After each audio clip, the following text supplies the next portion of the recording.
반갑습니다. 오늘은 예레미야 21장부터 23장까지 할 텐데요. 지금까지 내용 살펴보면 1장에서는 예레미야가 열방과 유다의 선지자로 세워졌습니다. 그리고 2장부터 20장까지는 그의 사역들에 대한 내용인데요. 먼저 그는 사람들에게 예언을 했고 하나님을 향해서는 호소했습니다. 예레미야는 예루살렘 성에서 그리고 성전 문에서 그의 삶으로 예루살렘의 각 성문 앞에 서서 토기장이의 집에서 그리고 흰놈의 아들 골짜기와 성전 뜰에서 예언했습니다. 그의 예언의 내용은 크게 세 가지였습니다. 죄악을 책망하고 회개를 촉구하며 무서운 재앙을 경고하는 것이었습니다. 그리고 그는 고난 속에서 하나님을 향해 호소했습니다.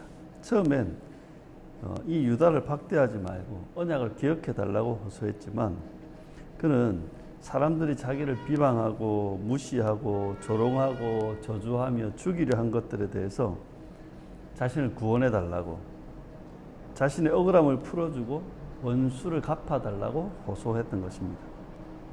참고로 이 2장에서 20장까지 내용을 보면 그 예언의 시기가 언제인지 정확하게 기록되어 있지 않습니다. 하지만 21장 이후부터는 어느 정도 그 예언의 시기를 대략적으로 기록해 놓았습니다. 21장은 바벨론 3차 침공 시기이고요. 22장은 여호야김과 여호야긴 통치 시대인 것 같습니다. 21장에서 23장의 내용을 구조적으로 보면 이들은 다 목자들에 대한 예언이에요. 21장 1절에서 22장 30절까지는 불의하고 탐욕적인 악한 목자들, 즉 유다의 왕들에 대한 내용이고요. 그리고 23장 1절에서 8절은 참된 목자들과 메시아 왕에 대한 이야기입니다. 그리고 23장 9절에서 40절은 거짓 예언을 하는 악한 목자들, 선지자와 제사장들에 대한 이야기입니다. 내용을 좀 더 살펴보면 먼저 21장 1절에서 22장 30절이 불의하고 탐욕적인 악한 목자들, 즉 유다의 왕들에 대한 내용이라고 했잖아요. 20장은 시드기야와 유다 왕가에 대한 예언인데요. 1절에서 2절에는 예레미야에게 도움을 구하는 시드기야가 등장합니다. 도와달라고, 하나님께 기도해달라고 이야기합니다. 그때 3절에 7절에 보면 시드기야를 향해서 심판을 예언합니다. 내용은 너희가 멸망당할 것이라는 겁니다. 8절에 10절은 백성들을 향한 마지막 권고와 경고의 말씀입니다. 바벨론에 항복해라. 그것만이 유일한 살 길이다 하는 겁니다. 11절에 14절은 유다 왕가를 향한 권고와 경고인데 지금이라도 공의를 행하라는 겁니다. 그렇지 않으면 너희 악행으로 인해서 하나님이 징벌하신다는 겁니다. 22장으로 와보면 22장 1절에서 9절은 유다 왕가를 향한 그 권고와 경고입니다. 동일하게 공의를 행하라는 거예요. 명령에 순종하며 왕가가 회복되지만 순종하지 않으면 이 왕궁은 폐허가 될 거라는 겁니다. 그리고 10절에 12절은 살룸에 대한 예언인데 이 살룸은 여호와 아스를 말합니다. 그가 애굽에서 죽을 것이라는 겁니다. 13절에 19절은 여호야김에 대한 예언인데 이 여호야김에게 화가 미칠 거라는 내용입니다. 20절에 23절은 예루살렘 왕의 도성에 대한 예언인데 유다 왕국이 수치와 멸시를 당하게 될 것이다. 멸망한다는 겁니다. 그리고 24절에 30절은 고니야에 대한 예언. 이 고니야는 누구냐면 여호야긴을 말합니다. 그가 바벨론에 끌려가서 바벨론에서 죽을 것이다 는 이야기입니다. 그리고 23장 1절에서 8절은 참된 목자들과 메시아 왕에 대한 예언인데요. 먼저 1절에서 4절은 하나님이 악한 목자들을 벌하고 참된 목자들을 세워주신다는 겁니다. 그리고 5절에서 8절은 메시아 왕, 즉 지혜와 공평과 정의로 세상을 통치하실 그 왕이 오신다. 그날이 지금 오고 있고 그때가 오면 하나님이 사람들이 하나님의 이름을 여호와 우리의 구원, 우리의 공이라고 부르게 될 것이고, 그때는 출애굽의 하나님이 아닌 출바벨론의 하나님으로 부르게 될 거라는 겁니다. 그러니까 이 내용이 뭐냐면 흐름이 이렇습니다. 악하고 거짓된 목자들의 시대는 끝나고 선하고 참된 목자들의 시대가 올 것이다. 혈통적인 유다 왕가의 시대는 끝나고 때가 되면 메시아, 참 다윗의 자손의 시대가 열릴 것이다는 겁니다. 마지막으로 23장 9절에서 40절을 보면 거짓 예언을 하는 악한 목자들, 즉 선지자와 제사장들에 대한 예언입니다. 9절에 15절에 보면 거짓 예언을 하는 선지자와 제사장들에게 재앙이 내릴 것이라는 겁니다. 16절에서 22절은 백성들을 향한 예언인데요. 그 거짓 예언에 속지 말라는 겁니다. 그리고 23절에서 32절은 거짓 예언을 하는 자들에 대한 예언으로서 하나님이 그들을 대적하여 반드시 벌하신다는 겁니다. 그리고 마지막 33절에서 40절은 다시 백성을 향한 예언으로 그럼에도 불구하고 하나님의 말씀을 존중해야 한다는 겁니다. 그 내용이 이거죠. 주의 말씀으로 장난치는 그 거짓 예언을 하는 자들을 하나님이 심판하시고, 주의 말씀을 거부하거나 배척하는 자들도 심판받는다는 겁니다. 이 내용을 종합해서 정리하면, 먼저 첫 번째는 유다 왕국과 유다 왕가에 대한 예언과 권고입니다. 하나님께서 유다와 예루살렘을 전염병과 전쟁과 기근으로 벌하실 거라는 겁니다. 그리고 이 전염병, 전쟁, 기근에서 살아남은 자들은 바벨론 왕에 의해서 처형될 것이고, 바벨론 왕은 예루살렘을 불살라버리고 유다 왕국은 멸망하고 예루살렘은 폐허가 될 거라는 겁니다. 그러므로 지금이라도 공의를 행하고 순종하라는 겁니다. 그것만이 유일한 회복의 길이라고. 이 말씀의 명령에 순종해서 공의를 행하면 유다 왕국은 회복되지만, 이 명령에 거역해서 불의와 악행을 계속하면 유다 왕국은 폐허가 될 거라는 겁니다. 그리고 마지막 기회로 바벨론에 항복하라는, 이것만이 유일한 살 길이라는 거예요. 항복하면 죽지 않고 목숨만은 건질 수 있지만, 항복하지 않고 그 성에 남아가 버티면 전쟁과 기근과 전염병으로 죽을 거라는 겁니다. 그리고 핵심 내용, 이 목자들에 대한 예언이죠. 먼저 악하고 거짓된 목자들, 그 정치적 지도자인 왕들과 종교적 지도자인 선지자와 제사장들에 대한 예언입니다. 이들은 자신의 직무에 공의롭지 못하고 불의하다고 합니다.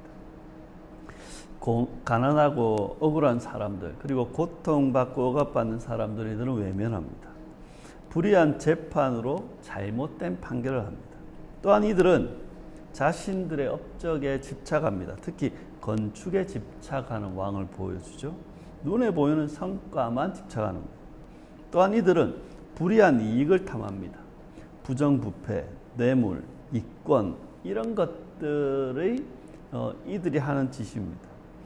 이들은 또한 불법과 악행을 저지릅니다. 사람들을 포악하게 압제하고 착취합니다. 금전적으로도 착취하지만 그 노동도 착취합니다. 죄 없는 사람을 죽입니다. 자기 마음대로 불편하고 거슬리니까 사람 죽이는 걸 아무렇지도 않게 여깁니다. 이들은 성전 안에서도 악행을 저지릅니다. 간음하고 거짓말을 하는데, 이 간음은 실제적인 성적인 간음과 종교적인 우상 숭배를 포함하는 겁니다. 이들은 악행을 저지르는 자들을 돌이키게 하는 것이 아니라 오히려 도와줍니다. 두둔합니다. 왜 그런가? 그게 자기들의 이익에 부합하기 때문입니다. 또한 이들은 거짓 예언을 합니다. 그의 날 북이스라엘의 선지자들이 바알의 이름으로, 즉 바알의 정신과 가치관으로 예언한 것처럼, 그렇지만 그 안에는 다 종교적 언어로 했겠죠. 이들 또한 그렇게 거짓 예언을 합니다. 스스로 선지자라고 합니다. 하나님이 보내지도 않았는데 달려가고, 하나님이 말씀하지도 않았는데 스스로 예언합니다. 말씀을 도둑질하고 말씀으로 사기칩니다. 제멋대로 혀를 올려서 헛된 말을 합니다. 꿈의 계시를 받았다고 거짓 예언을 하고 허황된 꿈과 꿈에 낸 환상을 예언이라고 떠들어댑니다. 거짓말과 허풍으로 사람들을 거릇된 길로 빠지게 하고 그들은 항상 복과 평안을 선언합니다. 요즘 말하면 성공과 성장을 선포한다고요. 이들은 양들은 돌보지 않고 오히려 그 양들을 죽이고 흩어버리고 몰아냅니다. 왜냐하면 양이 중요한 게 아니라 자기가 중요하거든요. 그래서 하나님이 이런 일을 하십니다. 하나님은 악하고 거짓된 목자들, 즉 악행을 저지르는 악한 목자들과 거짓 예언을 하는 거짓 목자들을 심판하고 처벌하십니다. 또한 하나님은 그 속에서 말씀을 거부하고 배척하는 자들도 심판하고 처벌하십니다. 이게 하나님이 하시는 심판의 일입니다. 그리고 하나님은 회복의 일도 하시는데요.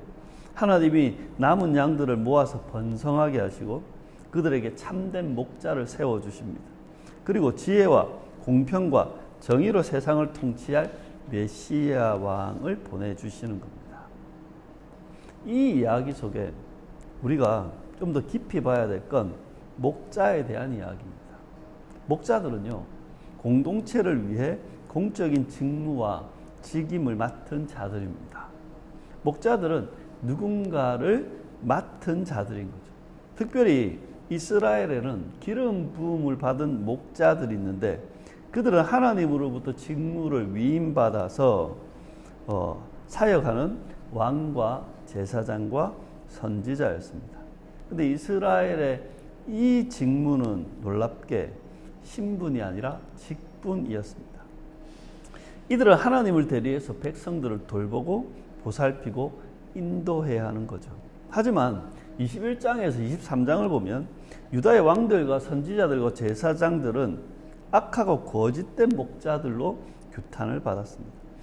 이들은 자신들의 직무에는 소홀하고 무능하면서 사리 사역을 위해서는 부정부패를 저지르고 자신의 지위와 권력을 남용해서 악행을 저질렀습니다. 또한 이들은 자신들의 이익을 위해 거짓으로 예언하면서 사람들을 속였습니다. 이런 자들로 가득한 유다 왕국은 몰락의 길을 걷게 되었고 결국 패망하게 됩니다.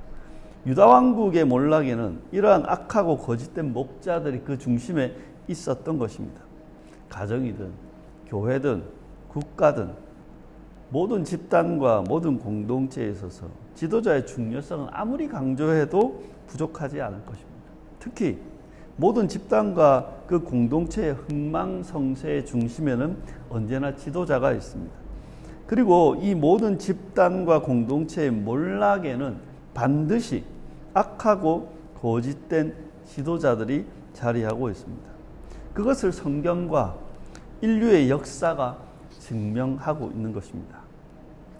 예레미야 예언은 보면 두 가지가 강조되고 있습니다. 우선은 목자들을 향해서는 맡은 직무를 공의롭게 충실하게 감당하고 맡은 양들을 성실하게 돌보라고 합니다. 불의를 행하거나 탐욕을 부리지 말라고 합니다. 악한 짓을 하거나 거짓된 말과 행동을 하지 말라고 합니다. 맡은 직무로 사리사욕 챙기지 말라고 합니다. 금전적인, 관계적인 그 탐욕을 부리지 말라는 겁니다. 사적을 이익을 위해서 하나님의 말씀과 종교적인 권위로 장난치지 말라는 겁니다.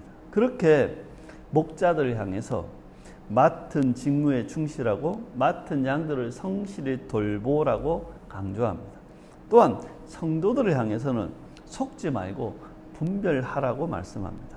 가짜인지 진짜인지, 그것이 참인지 거짓인지, 그릇된 것인지 바른 것인지 속지 말고 분별하라는 겁니다. 특히 거짓 예언에 속지 말라고 합니다. 무턱대고 받아들이지 말고 과연 하나님의 말씀인지 살펴야 하는 겁니다. 분별력을 가지고 참된 말씀을 알아들어야 하는 겁니다. 부담스러워하거나 어려워하지 말고 하나님의 말씀이 어떠한지를 알아들어야 됩니다. 하나님의 말씀을 거부하거나 배척하지면 안 됩니다. 그러면 우리 또한 심판받습니다. 오히려 그러한 상황 속에서도 하나님의 말씀을 존중하고 순종하라는 겁니다. 그러니까 목자들을 향해서는 맡은 직무 충실하게 성실하게 잘 감당하고 성도들을 향해서는 속지 말고 잘 분별하라고 강조합니다.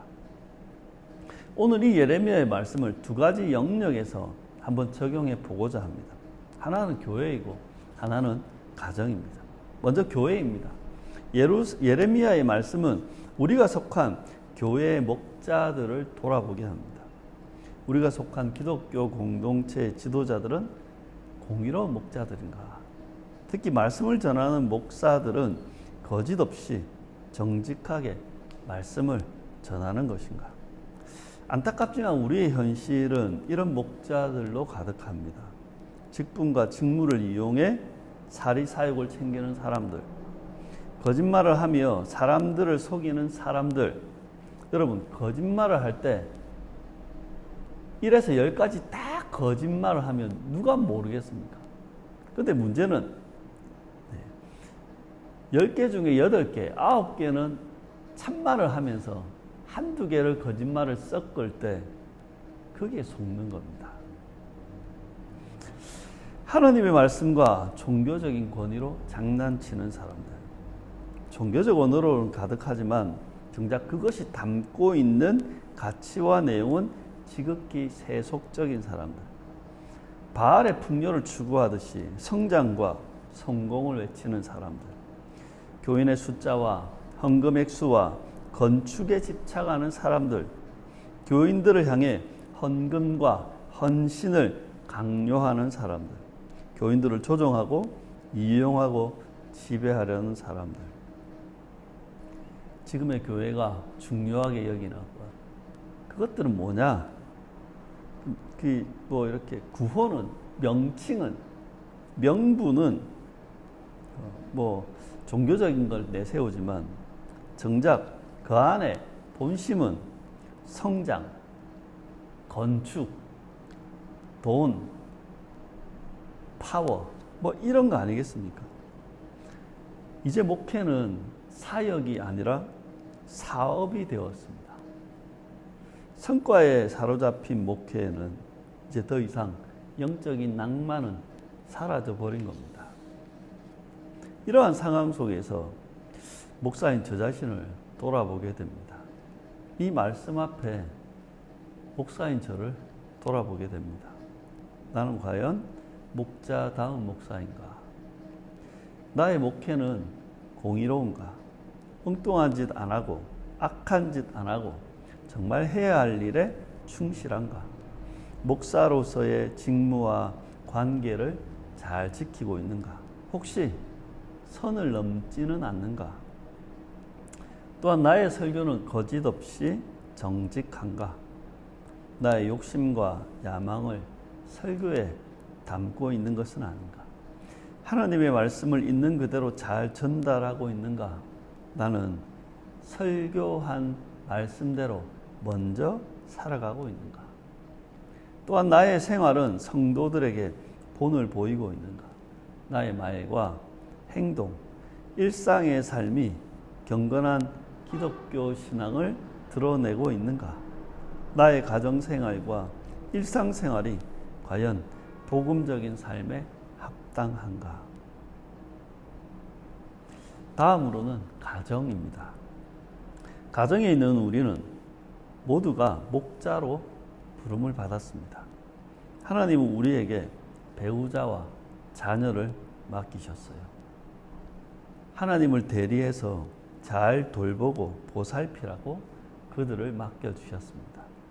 하나님을 대리해서 사랑하라고 그들을 맡기셨습니다. 그 배우자와 자녀는 우리의 소유가 아니라 하나님의 소유입니다. 그래서 우리 마음대로 하면 안 되고 하나님의 뜻대로 돌봐야 하는 겁니다. 우리는 가정에서 어떤 목자인가? 그러니까 우리는 어떤 배우자이고 어떤 부모인가? 내 뜻대로 내 뜻을 실현하는 목자는 악한 목자이고요. 하나님의 뜻을 실현하는 목자가 선한 목자입니다. 배우자와 자녀들을 맡은 여러분은 과연 어떤 목자인 것 같습니까? 부부 생활과 자녀 양육에 있어서 하나님의 뜻을 찾고 하나님의 뜻을 따르고 있습니까? 세속적인 정신과 가치와 논리를 종교적인 언어로 가르치는 자들을 거짓 목자라고 부릅니다. 계시된 성경의 내용과 가치와 정신을 가르치는 자들을 참된 목자라고 합니다. 배우자와 자녀들에게 여러분은 무엇을 전하고 가르치는 목자인 것 같습니까? 배우자와 자녀들에게 이 세상의 이야기가 아니라 이 세상 너머의 이야기를 전달하고 있습니까?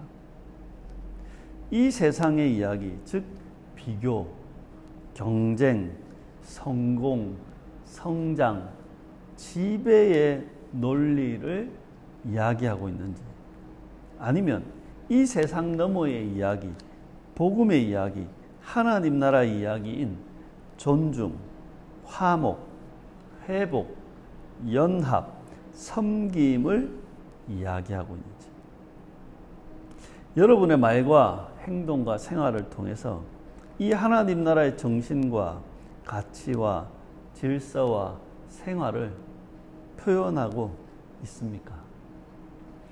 예레미야의 말씀을 통해서 우리를 돌아보고 특히 가정에서 우리가 어떤 목자로 존재하는지 돌아봐야 하는 겁니다. 말씀을 마무리합니다. 결론적으로 여러분이 누군가를 맡은 목자라면 여러분의 자리에서 탐욕과 이익을 위해 엉뚱한 짓이나 악한 짓 하지 마시고 맡은 직무를 충실하게 감당하는 선한 목자로 살아가시길 바랍니다. 여러분을 지키기 위해서나 혹 더 많은 것을 얻기 위해 속이거나 장난질하지 마시고 진실하고 정직한 목자로 살아가시길 바랍니다.